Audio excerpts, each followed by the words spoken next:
friends, welcome back with me Jenny di Noti Talk Podcast, Make Food Your Medicine and Medicine Your Food. Oke guys, so di episode kali ini kita bakal membahas tentang ancaman dislipidemia pada penderita obesitas.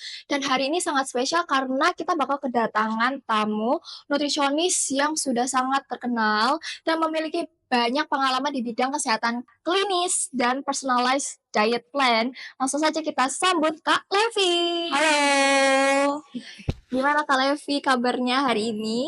alhamdulillah baik Kak Ara. Gimana Kak Ara kabarnya? Baik sih, alhamdulillah tetap cheerful as always. Oke, jadi hari ini kita mau bahas ini ya Kak, ancaman dislipidemia pada penderita obesitas ya. Iya Kak, betul. Jadi karena kemarin kan kita sudah bikin question box ya di Instagram, dan kita sudah memilih beberapa pertanyaan nih yang Sobat Gizi mau tanyain ke Kak Levi nih. Jadi kita langsung mulai aja kali ya, karena mereka Kak. udah penasaran banget gitu. Oke. Jadi first question buat Kak Levi nih, yang paling banyak Sobat Gizi tanyain di rumah tuh, pertama, dislipidemia tuh apa sih Kak sebenarnya? Karena kan apa sih itu Kak? Banyak orang yang masih belum tahu kan. Oh ya, masih kurang familiar ya Kak di telinga kita semua. Orang-orang Jadi dislipidemia itu sebenarnya itu suatu penyakit yang disebabkan masalah metabolisme lipid dalam tubuh, sehingga kadar lipid dalam plasma darah itu meningkat Kak. Biasanya ditandai dengan kadar kolesterol total, kolesterol LDL, trigliserid itu tinggi, sedangkan HDL-nya itu rendah. Nah, dislipidemia sendiri jika tidak ditangani dengan baik akan menimbulkan komplikasi seperti serangan jantung, jantung koroner, stroke, dan DM yang tentunya ini akan sangat berbahaya ya untuk kita semua, Kak. Oke. Gitu ya Kak ternyata. Jadi langsung ke next question aja gimana? Oke, jadi next questionnya itu emang benar kalau ada peningkat obesitas tuh dapat meningkatkan resiko di penyakit dislipidemia ini.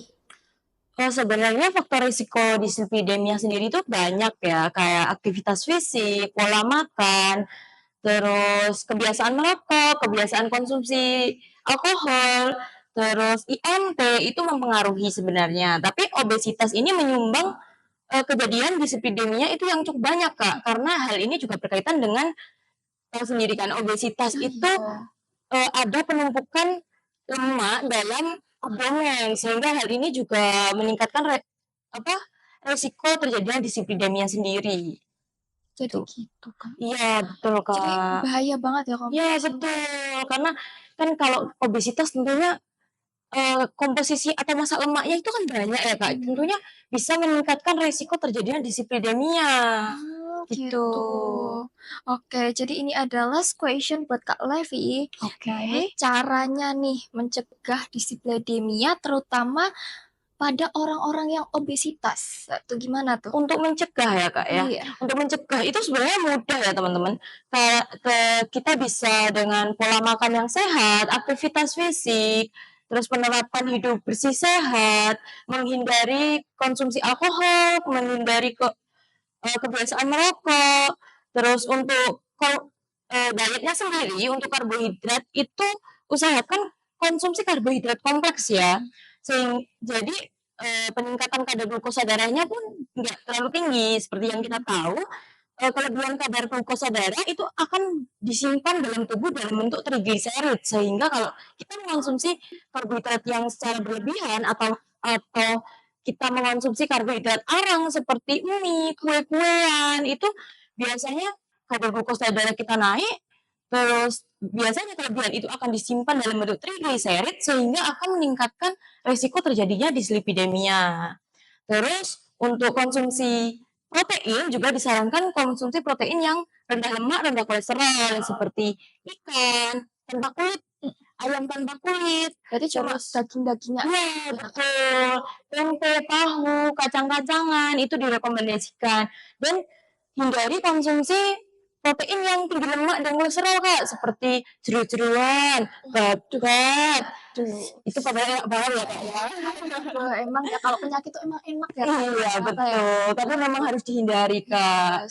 Sesekali sih boleh Kak, tapi kalau dengan porsi yang banyak terus sering itu Waduh, Jadi harus saya suka banget dihindari. ya, apalagi kalau wedangan ya Kak, Aduh, ya. jangan ya Kak ya. Itu kadar lemaknya tinggi Kak, harus dihindari ya Kak ya. Terus konsumsi serat juga harus dipenuhi teman-teman. Jadi konsumsi serat itu bisa dipenuhi dari konsumsi sayur, buah, tetapi catatannya jangan konsumsi sayur buah yang mengandung tinggi gas seperti durian, terus nangka muda, nangka tua, kol.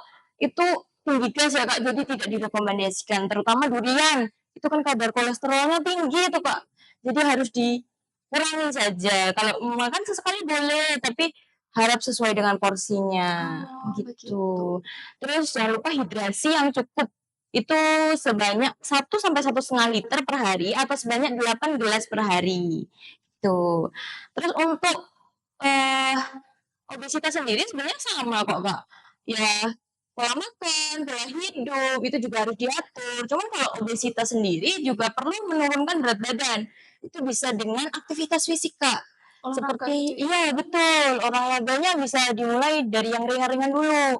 Jalan kaki, kalau udah kuat terus ada penurunan berat badan bisa bersepeda, bisa lari. Tapi kalau lari itu masih kurang direkomendasikan karena takut kalau ada kerusakan atau cedera pada lutut ya Kak. Jadi kalau memang overweight atau obesitas direkomendasikan untuk jalan kaki saja. Terus untuk diet itu bisa dikonsultasikan dengan ahli gizi Kak, karena seperti yang kita tahu ya Kak, diet kan kita disesuaikan dengan personal masing-masing. Berarti nggak boleh sembarangan Iya gitu ya? betul. Dari satu personal sama satu orang yang lain itu dietnya itu beda-beda Kak, sesuai dengan kebutuhan dan kemampuan masing-masing. Sehingga harus dikonsultasikan dengan ahli gizi supaya nanti bisa dapat rekomendasi diet yang sesuai dengan personal masing-masing gitu. Kalau saya ini dietnya apa Kak kira-kira Kak? Kakak ini kan Kurus nih. jadi kalau Kakak ini mau naikin berat badan gitu ya Kak, supaya IMT-nya itu sesuai normal gitu ya Kak. Betul banget. Itu bisa kalau pengen naikin berat badan dengan sehat itu bisa dengan menambah massa otot Kak. Dengan konsumsi protein, terus Kakak bisa nge-gym, latihan beban. Jadi yang dinaikkan itu bukan massa lemaknya ya teman-teman. Jadi yang dinaikkan itu massa ototnya. Jadi berat badan Kakak itu naik dengan sehat. Karena yang naik itu massa ototnya, bukan massa lemaknya gitu Kak. Itu bisa dicoba Kak. Nanti di belakang aja ya. Oke, siap. Lumayan ya guys, konsultasi gratis nih, mumpung ada nutrisionis. Boleh. Nanti di belakang Kak kita bincang-bincang lagi. Jadi balik lagi ya, berarti ternyata kayak emang pencegahannya tuh emang dengan pola hidup yang sehat, pola hidup yang Betul, gitu ya. betul. Pola makannya juga Kak harus diatur. Gitu guys, jadi kalian harus menjaga pola makan dan pola hidup kalian biar tetap sehat. Ya kan Betul sekali.